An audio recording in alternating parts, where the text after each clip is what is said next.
Sir, माँ बगलामुखी को इतनी पावरफुल देवी क्यों माना जाता है? बगलामुखी देवी ऐसी शक्ति है जहाँ कोई वापस नहीं आता है। सृष्टि में जितने भी समझो साधक है, ज़्यादातर साधक बगलामुखी देवी के होते हैं। कामाख्या धाम को तंत्र की सबसे बड़ी भूमि कहा जाता है, वहाँ पे ऐसा क्या है? अब बहुत सारी उपायों करने के बाद भी अगर कुछ नहीं होता है तो समझ लेना चाहिए कि इसके ऊपर कुछ ना कुछ नेगेटिव एनर्जी इफेक्ट कर रही है। कभी भी कोई ऐसी नेगेटिव चीज़ अपने आप पे लगता है कि 2 दिन 3 दिन ठीक नहीं होगा, तीसरे ही दिन पीली राय लेके अपने सर से 7 बार घुमा के आप अपने बाहर फेंक दो। सर, कुछ लोगों के घर में पैसा तो बहुत आता है लेकिन टिकता नहीं है।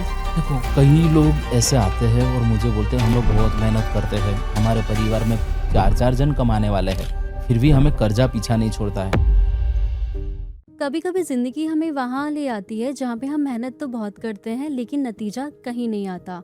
इंसान सोचता है कि आखिर कमी कहाँ रह गई है, किस्मत में, कर्म में या उस ऊर्जा में जो दिखाई नहीं दे रही है। जब सब रास्ते बंद हो जाते हैं तो लोग समाधान कम, उम्मीद ज्यादा ढूंढते हैं। उम्मीद कि एक दिन सब कुछ बदल जाएगा, उम्मीद कि अंधेरे के बाद सवेरा जरूर आएगा, और उम्मीद कि शायद जिंदगी में कुछ ऐसा हो जो एकदम असंभव है। आज हम इन्हीं रहस्यों को समझने की कोशिश करेंगे राजू महाराज जी के साथ। सर, स्वागत है आपका मंथन अनप्लग में। जी श्रेया जी, खूब खूब धन्यवाद आपका। सर, माँ बगलामुखी को इतनी पावरफुल देवी क्यों माना जाता है? श्रेया जी, बगलामुखी देवी है ही इतनी शक्तिशाली और पावरफुल है। बगलामुखी देवी का जब उद्गम हुआ था तो सृष्टि में पूरा विलय और विनाश होने जा रहा था। बगलामुखी का ओरिजिनल नेम है वल्गा देवी और इनका उद्गम स्थान है ना श्रेया जी, गुजरात में अमरेली जिला में बगसरा गांव के बाजू में एक भटवावड़ी करके गांव है, वहाँ मेन स्थान बगलामुखी का है। बाकी जितने भी स्थान है वो सिद्धपीठ है या स्थापित पीठ है। अपने मेन बगलामुखी का 3 मंदिर है, एक दतिया, दूसरा वनखंडी हिमाचल प्रदेश और तीसरा नलखेड़ा मध्य प्रदेश। पांडवों को बताया था कि भाई यहाँ आप सिद्ध करो। महाभारत के समय से वो पांडवों ने वहाँ बगलामुखी को सिद्ध करके वहाँ सिद्धपीठ किया था। वैसे हिमाचल में है वो भी सिद्धपीठ है और दतिया में है वो स्थापित पीठ है। ऐसे बगलामुखी देवी वल्गामुखी से उद्भ्रष्ट करके उसको बगलामुखी किया गया। बगलामुखी देवी जो है वो स्तंभन की देवी है। उन्होंने जो सृष्टि का जो संहार होने जा रहा था वो संहार को स्तंभन किया। जो राक्षस ने वरदान मांगा था, शिव जी से वरदान मांगा था कि मैं जो बोलूं वही सच हो, तो वरदान दिया था वो राक्षस को। तो राक्षस के ऐसा बोलता था सृष्टि का पूरा प्रलय हो जाता था। तो सब नवग्रह देवता, सब देवता, सब लोग परेशान हो गए और बहुत है तो विष्णु भगवान के पास गए। फिर विष्णु भगवान ने आराधना की और वल्गा देवी को उत्पन्न हुए और वल्गा देवी ने वो राक्षस की जिह्वा यानी जीभ को पकड़ लिया और उन पे अंकुश कर दिया। आज भी आप उनकी मूर्ति देखोगे तो एक राक्षस की जीभ पकड़ के माता जी बैठे हैं और पूरी सृष्टि का रक्षण किया। बगलामुखी देवी ऐसी शक्ति है जहाँ कोई वापस नहीं आता है। सृष्टि में जितने भी समझो साधक है, ज़्यादातर साधक बगलामुखी देवी के होते हैं। स्तंभन की देवी है, वो सब शत्रु को स्तंभन करती है। कोर्ट कचहरी का केस हो या कोई शत्रु का कोई हो, कोई मारण क्रिया हो, कोई टोटका क्रिया किया हो, तो बगलामुखी की आराधना से ये सबसे मुक्ति मिलती है। आपने देखा होगा, सुना होगा कि अपने देश के नहीं पर विदेश के भी बड़े बड़े नेता, राजनेता वहाँ पे जाते हैं और अनुष्ठान या पूजादि इत्यादि करवाते हैं। कामाख्या धाम को तंत्र की सबसे बड़ी भूमि कहा जाता है, वहाँ पे ऐसा क्या है? जी श्रेया जी, आपने सुना होगा जब पार्वती जी ने अग्नि विलोपन किया था, उनके पिताजी वहाँ यज्ञ किया था और शिव जी का अपमान किया था। तब पार्वती जी ने अग्निकुंड में समा गए थे। तब शिव जी गुस्से में आके पार्वती जी के शव को लेके सृष्टि में घूमे थे। तब वहाँ कामाख्या में माता जी की शक्ति जो है वो योनि स्वरूप है। वहाँ योनि माता जी की वहाँ पड़ी थी और आज भी योनि स्वरूप चट्टान की वहाँ पूजा होती है। और योनि यानी सर्जन की अनुभूति है, वो सर्जन वहाँ होता है। तो वहाँ जो तंत्र तंत्र का गढ़ बोला था। कामाख्या आपने सुना होगा, पहले कामरू देश बोलते थे। कामरू देश यानी वहाँ तंत्र का गढ़ है और वहाँ तंत्र बहुत, सृष्टि के हर एक तंत्र मंत्र वाले वहाँ आते। अभी आप याद हो तो अभी माता जी रजस्वाला होगी 22 जून को आम्बुवाची मेला होता है वहाँ पे। लाखों की भीड़ में पब्लिक आती है। आम्बुवाची 3 दिन मंदिर बंद रहता है और माता जी को रजस्वाला होते हैं। तब वहाँ दुनिया के बहुत बड़े यानी अनेकों तंत्र विद्या से जानकार, तंत्र विद्या में अघोरी से लेके हर एक लोग वहाँ जाके साधना आराधना करते हैं। वहाँ बोलते हैं ना, सृष्टि में कोई ऐसी शक्तिपीठ नहीं है जहाँ पे साक्षात्कार हो, आभास हो नहीं। वहाँ उसका वर्णन करना बहुत ही मुश्किल है। कामाख्या का वर्णन करना बहुत ही, उसको अनुभूति किया जाता है, वहाँ जाके अनुभूति किया जाता है। अगर खाली आप वहाँ जाके पैर रख दो ना, तो वहाँ की शक्ति ऐसी है ना कि आपका मन से लेके हर एक तकलीफ, हर एक दुख लुप्त हो जाता है। ऐसी शक्ति माँ कामाख्या है। आप जब पहली बार वहाँ गए तो आपका एक्सपीरियंस कैसा था? श्री मैम, मैं बहुत सालों पहले गया था और मैं एक मेरे यजमान का अनुष्ठान करने गया था। मेरे एक यजमान बहुत ही, उसका प्रश्न मैं नहीं आपको शायद मैं नहीं बोल सकता हूँ। उसका ऐसा प्रश्न था वो कहीं सॉल्व नहीं हो सकता था। वो समझो भारत के सभी जगह घूम के आया था और कहीं उसका रास्ता नहीं हो पाया था। तब मैंने उन्हें सजेशन दिया था कि आप कामाख्या में अनुष्ठान करवाइए, आपका जो समस्या है उसका समाधान हो जाएगा। तो मैं फर्स्ट बार अनुष्ठान करने कामाख्या गया था, शायद आज से 30 साल पहले। तो वहाँ जब मैंने पहला अनुष्ठान किया था ना सिया जी, मैं यहाँ आपके सामने उसका वर्णन नहीं कर सकता। वो जैसे मेरा 10 दिन का अनुष्ठान था, मैंने जैसे जैसे मेरा अनुष्ठान पूर्णता के आरे पे आने लगा, वैसे वैसे उसका सॉल्यूशन, मैं आसाम से गुजरात पहुंचा ना, उससे पहले ही उसका सॉल्यूशन हो गया था। तो आप सोचिए कि उसकी अनुभूति कैसी होगी। बहुत ही ऐसे किस्से हैं कामाख्या के। मैंने आज तक हजारों अनुष्ठान कामाख्या में किया है। अभी यहाँ आया हूँ तो मैं माँ कामाख्या का अनुष्ठान करके ही इधर आया हूँ। मैं अभी 7 दिन कामाख्या में था और अभी 5 दिन का मेरा अनुष्ठान था, अनुष्ठान करके ही इधर आया हूँ। मैंने आज तक जितने भी अनुष्ठान किया है, जिसके भी प्रश्न से किया है, आज तक सभी को सफलता मिली है। सर, आपको क्या लगता है, क्या किसी की किस्मत कोई तंत्र क्रिया करने के बाद बदल सकती है? जी मैम, तंत्र ऐसा है, तंत्र अच्छा है, बहुत अच्छा है। तंत्र अगर सही उद्देश्य से किया जाए तो तंत्र बहुत अच्छा है। तंत्र अच्छा करने के लिए, पर लोग आजकल क्या है, पैसों के लिए कुछ भी करते हैं, पैसों के लिए कुछ भी करते हैं। तांत्रिक लोग जो होते हैं बोलते हैं वो ओरिजिनल तांत्रिक नहीं है। वो ओरिजिनल तांत्रिक कभी किसी का बुरा नहीं करते। ये जो है वो कॉमर्शियल तांत्रिक या पैसे के पीछे भागने वाले तंत्र या तांत्रिक रहते हैं, वो तंत्र क्रिया करते हैं। तंत्र क्रिया से आदमी का जो बोलते हैं ना, उसका प्रवाह वहीं का वहीं रुक जाता है। तो अगर वो आदमी कहीं चारों तरफ से ब्लॉक हो जाता है तो उसकी किस्मत अपने आप ही डाउन हो जाती है और वो सफलता के आरे पे जा ही नहीं सकता है तंत्र से। बहुत लोग बीमारी आ जाती है, आपको पता है कि कई बार ऐसी बीमारी है, हजारों रिपोर्ट निकालेंगे, हजारों डॉक्टर को दिखाएंगे, पर अपने कोई चीज़ दिखाई नहीं दे रही है, फिर भी परेशानी वहीं की वहीं है। इंसान बहुत सारी मेहनत करता है, बहुत ही दौड़ता है, रात दिन दौड़ता है, फिर भी उसका ग्रोथ नहीं होता है, उसको कुछ दिखता नहीं है। अगर 100 रुपये आते हैं तो इधर 1000 रुपये तुरंत ही चले जाते हैं। तो इतना ज़्यादा प्रयास करने के बाद, बहुत सारी उपायों करने के बाद भी अगर कुछ नहीं होता है तो समझ लेना चाहिए कि इसके ऊपर कुछ ना कुछ नेगेटिव एनर्जी इफेक्ट कर रही है और नेगेटिव एनर्जी तंत्र क्रिया से ही होती है। धन आकर्षित करने का कोई उपाय जो आप हमारे ऑडियंस को देना चाहें? जी श्रेया जी, आजकल कोई ऐसा इंसान नहीं होगा जिसको धन की आवश्यकता नहीं है। सभी को धन की आवश्यकता है।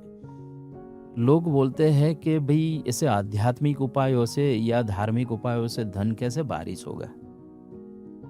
धन की बारिश श्रेया जी होती ही नहीं है। जो लोग बोलते हैं ना, आप ये मंत्र करो या ये प्रयोग करो तो तुरंत पैसे आ जाएंगे, पैसे बारिश होती है क्या? नहीं होती। मंत्र ऐसी शक्ति है मंत्र में श्रेया जी कि मंत्र करने से अपने आप में एक पॉजिटिव एनर्जी आती है। जो पॉजिटिव एनर्जी होती है वो अपने शरीर में, अपने मन में, अपने चारों तरफ नेगेटिव एनर्जी को नष्ट करता है और सही रास्ता मिलता है, सही भावना होती है, तो मंत्र शक्ति में इतनी ऊर्जा है, जो इंसान मंत्र से धन की वृद्धि कर सकता है, अपना भाग्य को बदल सकता है। तो ऐसे कई उपाय हैं। मैं आपको एक छोटा सा उपाय बताता हूँ धन की वृद्धि के लिए। अगर इंसान को ज़्यादातर धन की कमी या धन की तकलीफ होती है, वो अपने कुंडली में, अपनी जन्म कुंडली में कैमंद्रम योग होता है। कैमंद्रम योग यानी चंद्र से 12वें स्थान में, चंद्र से दूसरे स्थान में कोई ग्रह नहीं होता है तो उसको कैमंद्रम योग बोलता है। तो कैमंद्रम योग होता है और एक अंगारक योग बनता है। मंगल के साथ कोई भी दूषित ग्रह होता है, यानी राहु, केतु, सूर्य, मंगल, ये युति होती है तो उसको अंगारक योग बोलते हैं। अंगारक योग, ये दो योग ऐसे हैं कि इंसान के जीवन में दरिद्रता लाता है। तो इन ऐसे आदमी को दरिद्रता बाहर निकालने और धन की वृद्धि के लिए कैमंद्रम योग वाले को शिव जी की उपासना करनी चाहिए। और शिव जी की उपासना में चंद्र का मंत्र ज्यादातर करना चाहिए। ओम सम सोमेश्वराय नमः। ओम सम सोमेश्वराय नमः का मंत्र जाप कैमंद्रम योग वाला व्यक्ति जितना हो सके उतना ज्यादा करेगा तो उसकी दरिद्रता दूर होती है।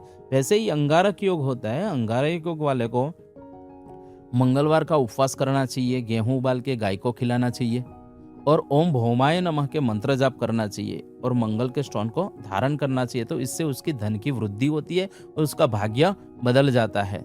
वैसे ही अपने उपाय टोचके बोलते हैं ना, टोचके के समान अगर धन की वृद्धि करना है तो टोचके, कई लोग बोलते हैं ये नंबर लिखो, वो नंबर लिखो, बोलते हैं ना ये पहनो तो उससे हथेली होगा, पे ये लिखो। करो। तो ये सब मैं इतना नहीं मानता हूँ कि भाई ये नंबर लिखने से भाग्य किसी का बदलता नहीं है और पैसे की बारिश होती नहीं है। कई दान ऐसे होते हैं जिससे दान करने से धन की वृद्धि होती है।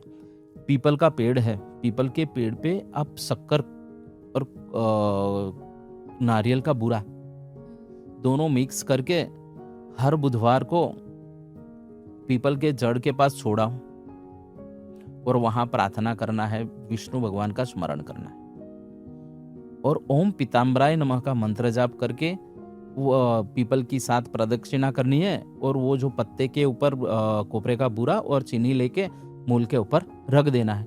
इससे भी धन की वृद्धि होती है और अपना भाग्य बहुत अच्छा हो जाता है। वास्तु दोष की वजह से लाइफ में कौन सी प्रॉब्लम सबसे ज्यादा होती है? जी श्रेया जी, ये बहुत अच्छा प्रश्न है।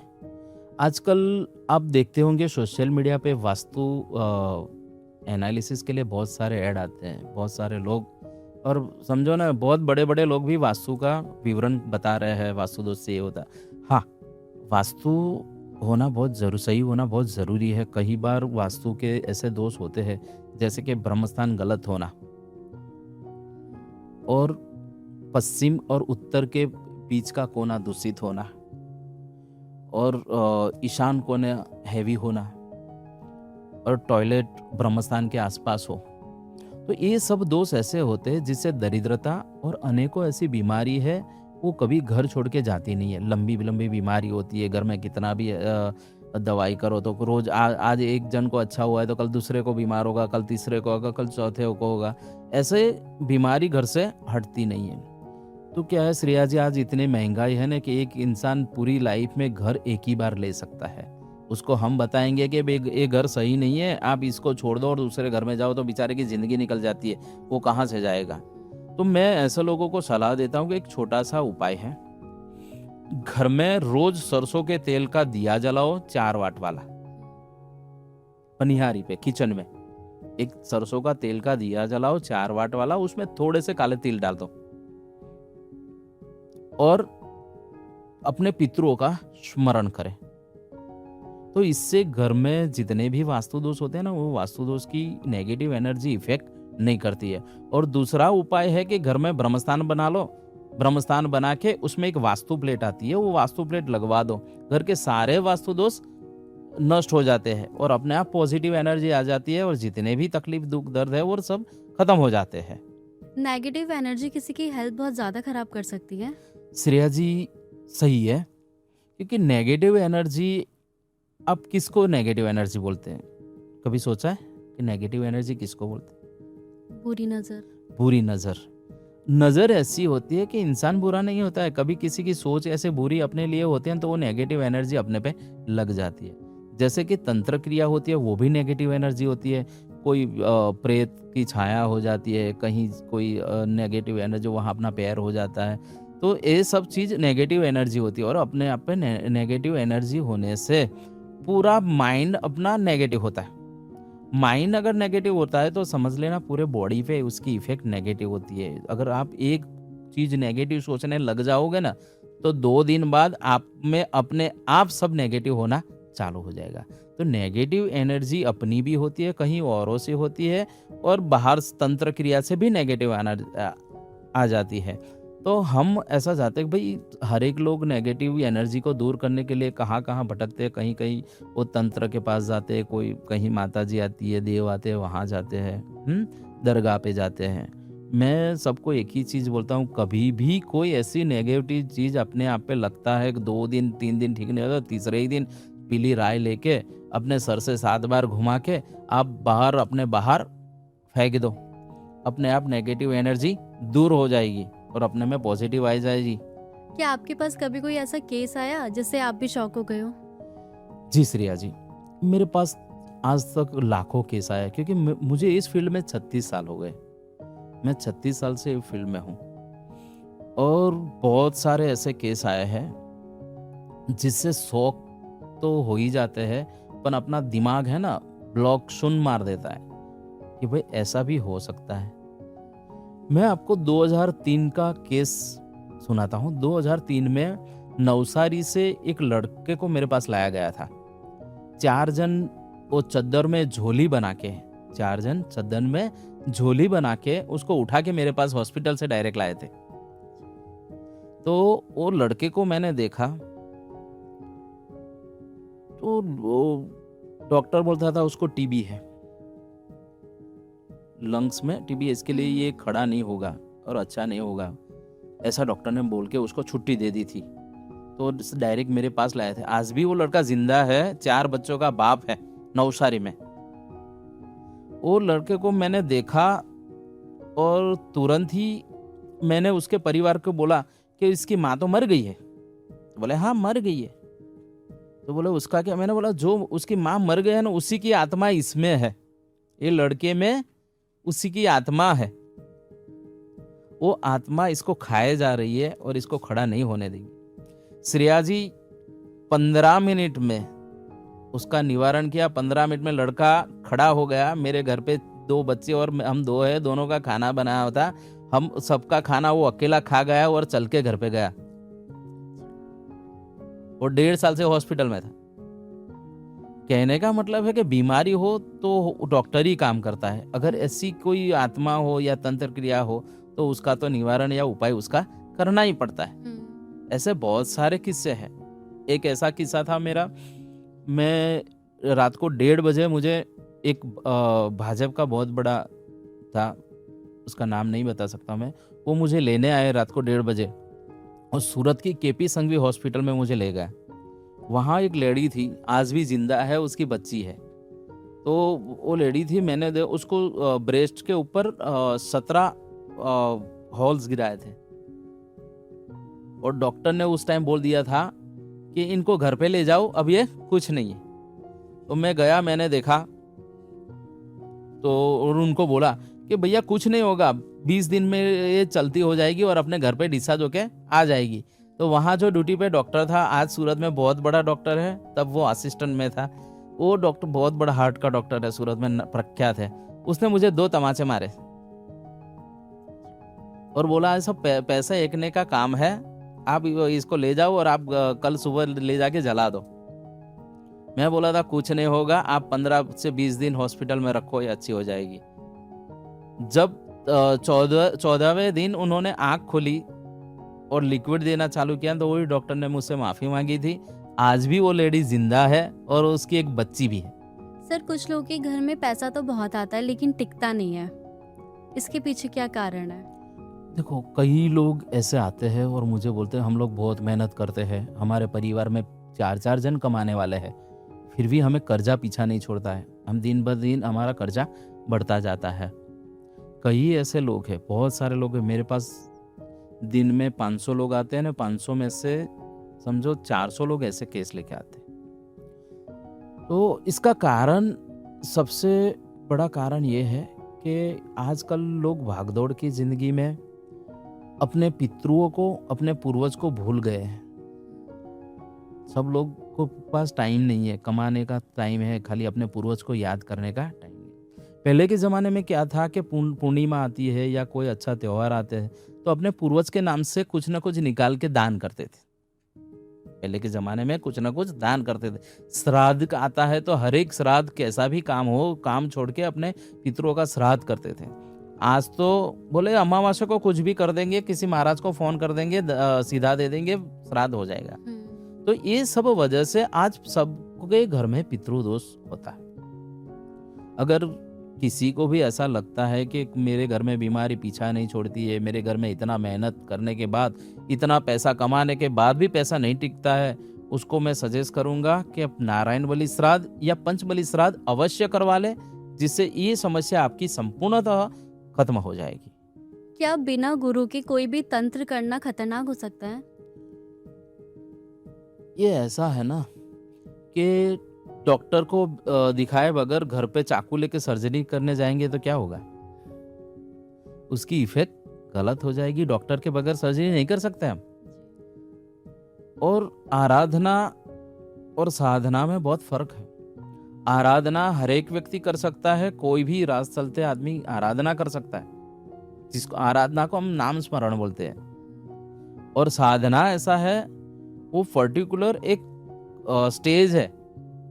साधना करना एक स्टेज है, और वो स्टेज पे जाने के लिए किसी के सहारे बगैर या किसी सक्षम व्यक्ति के सपोर्ट के बगैर साधना नहीं कर सकते हैं। और साधना करने के लिए गुरु की आवश्यकता है। बहुत सारे कारण ऐसे हैं जिससे बिना गुरु जितने भी लोग तंत्र विद्या सीखने गए हैं या साधना करने गए हैं, वो आज किसी न किसी प्रकार से पीड़ित है।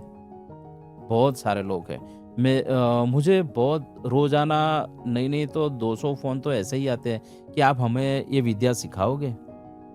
आप सोशल मीडिया पे देखते होंगे कि कितने ऐसे सारे व्यक्ति हैं कि इतने पैसे दे दो, हम ये विद्या सिखाते हैं। ये वो क्या बोलते हैं, वो 1.5 फुटिया देते हैं ना, वो फलाना कुछ वो मुझे भी समझ में नहीं आता है।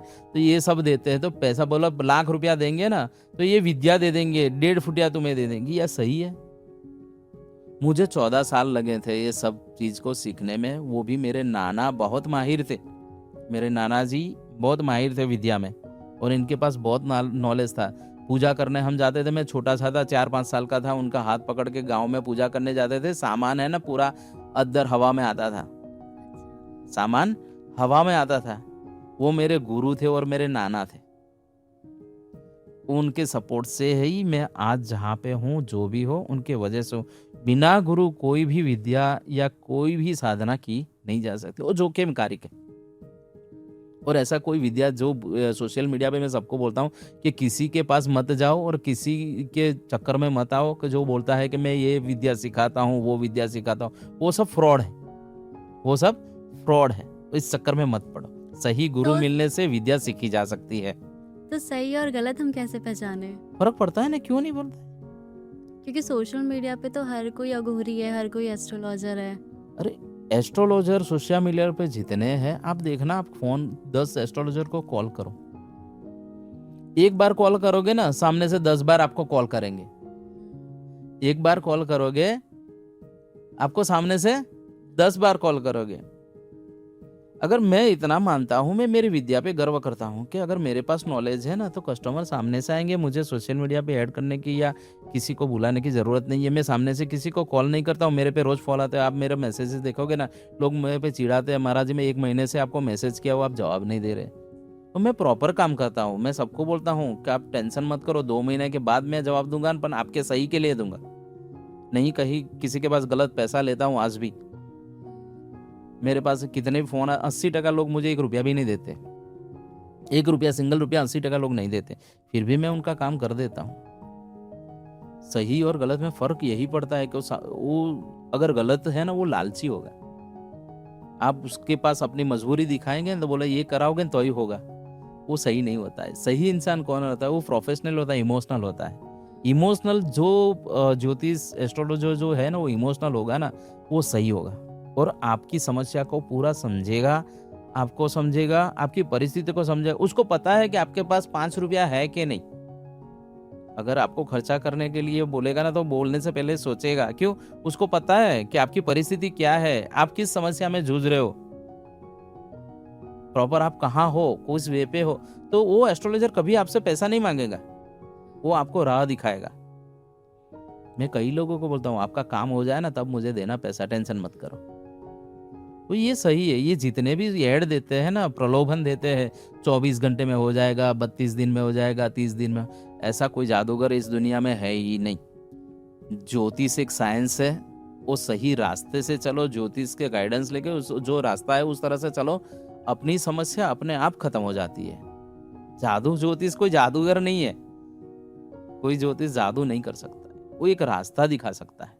और कहते हैं ना, जिस डॉक्टर के पास जाते हैं वो डॉक्टर अपने को बोलेगा चिंता मत करो सब ठीक हो जाएगा, तब अपनी आधी बीमारी है ना वहीं खत्म हो जाती है ना। और जो डॉक्टर बोलेगा नहीं नहीं ये तो आपकी रिपोर्ट बहुत खराब है, आपको तुरंत ऑपरेशन कराना पड़ेगा, तुमको आपको ये तुरंत करना पड़ेगा, तो वहाँ अपने जो बीमारी है ना वो बुखार नहीं होगा ना तो अभी बुखार अपने आप अप हो जाएगा। तो ये ज्योतिष जो पहले के जमाने में जितने भी एस्ट्रोलॉजर थे, तब एस्ट्रोलॉजर नहीं बोलते थे, तब गुरुजी बोलते थे। हर एक जगह हर एक राजा के पास गुरु रहते थे। वो गुरु क्या करते, सही राह दिखाते थे, समय समय पे उनको टोकते थे, समय समय पे उनको बोलते थे कि ये चीज मत करो, ये चीज करो, ये पूजा करो, ये यज्ञ करो, ये मंत्र जाप करो। तो ये सलाह देते थे सच्ची। तो तब कभी ऐसी सब समस्याओं नहीं थी। आजकल तो लोग क्या है, एक ऐड आई और उन्होंने बोला कि आप रातों रात करोड़पति हो जाओगे। मैं मेरा एक मैसेज अभी दिखाऊं, एक आदमी पूरे 3 करोड़ के कर्जे में है और मुझे मैसेज पे मैसेज कर रहा है अभी रनिंग में, और मुझे बोलता है महाराज जी अगर आप मेरा रास्ता नहीं निकालोगे तो मुझे सुसाइड करना पड़ेगा। मैंने जवाब दिया सर आप सुसाइड कर ही लो, अभी कर लो। महाराज जी मैंने सुसाइड करना था तो आपको क्यों कॉल करता। मैं कमजोर मन वाले का काम ही नहीं करता हूँ। मेरे पास ऐसा कोई जादू नहीं है। मैं रातों रात 3 करोड़ पैसा आकाश से आसमान से नीचे गिराऊंगा और आपका कर्जा खत्म हो जाएगा। आपका गलत समय था, आपका गलत समय था, वो गलत समय को सही बनाने का तरीका मेरे पास है। तो उसके लिए आपको धीरज रखनी पड़ेगी, अपने मन को काबू में रखना पड़ेगा, थोड़ा समय मुझे भी देना पड़ेगा, आपको थोड़े समय जो दिक्कत है जो तकलीफ है उसका सामना करना पड़ेगा। वो बोलता है मेरी बीवी मुझे घर में टिकने ही नहीं देती है। मैं बोला हाँ, खराब समय में कोई अपना साथ नहीं देता है, तो बीवी तो अलग चीज है, कपड़ा अपना पहना होता है ना, वही नहीं साथ देता है खराब समय में, तो बीवी तो अलग ही है। तो इतना समय खराब है, आप शांति रखो, धैर्य करो, मैं बाहर हूँ, 2 दिन के बाद आओ, मैं आपको एक रास्ता दिखाता हूँ, उस पर आगे चलने दो, धीरे धीरे सब ठीक हो जाएगा। कहना का मतलब है कि जादू कभी होता नहीं है। मेरी जगह दूसरा होता तो क्या बोलता, ये विधि करा लो आपका काम हो जाएगा। मैं उसने 50 बार बोला कुछ विधि करना हो तो मैं कर्जा करके कर लो, बोला पैसे की जरूरत नहीं है, आपको विधि कराने की जरूरत नहीं है, आपका रास्ता मैं दिखा देता हूँ, आप उस रास्ते पे चलो, आपका धीरे धीरे समय निकल जाएगा। सर आपकी जीवन शैली क्या रही है अब तक की? श्रेया जी मैं बहुत छोटे से घर से हूँ और मैं ननिहाल में बड़ा हुआ और पढ़ा हूँ और भिक्षा मांग के चलने वाला हूँ। बहुत ही कम एज में मैंने मेरा कैरियर चालू किया और इस एस्ट्रोलॉजी में आया मैं धीरे धीरे। मैं सूरत में जब मैंने शुरू किया ना तो 10 रुपये के लिए 20 किलोमीटर चलता था, 10 रुपये के लिए 20 किलोमीटर चल के जाता था। 10 रुपया वो देता था यजमान, तो 10 रुपये में से 2 रुपये के चने खाता था और 8 रुपया घर पे देता था। ऐसे मेरी एक क्लाइंट से शुरुआत हुई है। मैं बहुत छोटे घर से आया हूँ। ऊपर वाले की दया से मुझे सफलता बहुत अच्छी मिली है, क्योंकि मेरे पास जितने भी लोग आते हैं ना, मैं अपना और मेरा खुद का हो ना ऐसे उनसे मैं कनेक्टिंग में रहता हूँ। मैं उनके साथ ऐसे बर्ताव करता हूँ जैसे मेरा कोई अपना है।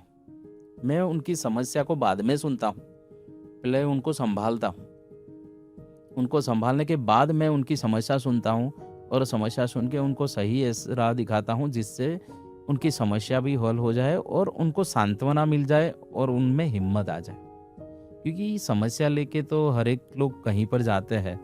जब तक अपने में सांत्वना और हिम्मत नहीं आएगी तो वो समस्या का हल नहीं होता है। तो मैं बहुत सीधा-साधा हूँ, आज भी देखते होगे मैं कोई टीका-टीला नहीं लगाता हूँ, गले में माला ऐसे नहीं, भगवा कपड़ा नहीं पहनता हूँ, मैं सीधा-साधा रहता हूँ। घर पे भी आज भी मेरी बैठक होती है, मैं नीचे बैठता हूँ, ज़मीन पे बैठता हूँ और मेरे घर पे जितने भी लोग आते हैं वो भी ज़मीन पे बैठते हैं। मेरा कोई ऐसा बड़ा शौक नहीं है। मैं बहुत छोटे से घर से और यहाँ तक पहुँचा हूँ। मेरी नीति से और मेरी काम की निष्ठा से मैं मेरा काम बहुत ईमानदारी से करता हूँ। सर, कोई ऐसा मैसेज जो आप हमारी ऑडियंस को देना चाहें? जी श्रेया जी, मैं हर एक लोगों को एक ऐसा मैसेज देना चाहता हूँ कि आज हर एक लोग घर घर में बहुत सारे दुख है, तकलीफ है और कहीं भी जाओ तो तंत्र क्रिया की हुई है, कहीं ये पितृदोष है। सबको एक ही चीज बोलता हूँ कि आप दो चीज अवश्य करें जिससे लाइफ में कभी दुखी नहीं होगे। पहले तो अपने माँ बाप की आदर करें, अपनी माँ बाप की सेवा करें, अपने माँ बाप को दो शब्द अच्छे बोलने लगे और अपनी कुल की देवी है ना, उसको कभी मत भूलिए, उसको हमेशा पूछते रहे। ये दो चीज करोगे ना तो आप किसी तंत्र, किसी तांत्रिक, किसी मंदिर के पास जाने की जरूरत नहीं है। खुद ब खुद मंदिर, देव देवता सब अपने पास आएंगे। आज की जनरेशन के लिए सफलता की कुंजी क्या है? श्रेया जी, आज एक कलयुग चल रहा है और आपने देखा होगा, सुना होगा कि ऐसे न्यूज़ में आता है। अभी तो ये इंस्टाग्राम सब पे रील में आते हैं कि छोटी बच्ची के ऊपर ऐसा होता है, कहीं बाप ने इसको मार दिया, बेटे ने बाप को मार दिया। और मैंने अभी थोड़ी देर पहले एक वीडियो देखा, छोटा बच्चा था और उसको उठा के नीचे पटक रहा था। तो ये कलयुग की पराकाष्ठा है। बाप अपनी लड़की का हाथ पकड़ के गांव घूमता है, शादी करोगे कोई? होता है ना। ये कलयुग की पराकाष्ठा है। ऐसे में अगर श्रेया जी अपने मन पे काबू रख के, अपने मन को शुद्ध रख के, अपनी आत्मा को शुद्ध करके, सही रास्ते पे, सही नीति से, आध्यात्मिक को अपना के और देवी देवताओं में श्रद्धा रख के, अपने पूर्वजों, अपने वडील, अपने माता पिता का आदर सम्मान करके, उनकी सेवा करके, आध्यात्मिकता से जीवन में चलेंगे ना तो श्रेया जी कभी कोई दिक्कत नहीं आएगी और कलयुग के नाम का राक्षस कभी अपने पे हावी नहीं होता है। अपनी मानसिकता कभी कमजोर नहीं होती। जिंदगी का सबसे बड़ा सच ये है कि इंसान किसी न किसी संघर्ष से गुजर रहा है, लेकिन कुछ लोग हालात देख के रुक जाते हैं और कुछ लोग डटकर उसका सामना करते हैं। लेकिन हालात हमेशा हमारे हाथ में नहीं रहते, लेकिन उनसे कैसे लड़ना है वो हमारे हाथ में होता है। इसलिए रास्ता चाहे कितना भी कठिन क्यों ना हो, उम्मीद कभी मत छोड़िए, क्योंकि कई बार मंजिल तक पहुंचने के लिए जिंदगी कठिन परीक्षा लेती है। Thank you so much sir for coming. आज की बातचीत काफी अच्छी रही। आपका बहुत बहुत धन्यवाद। Thank you guys, this is मंथन अंतक। मैं हूँ श्रेया, मिलते हैं अगले एपिसोड।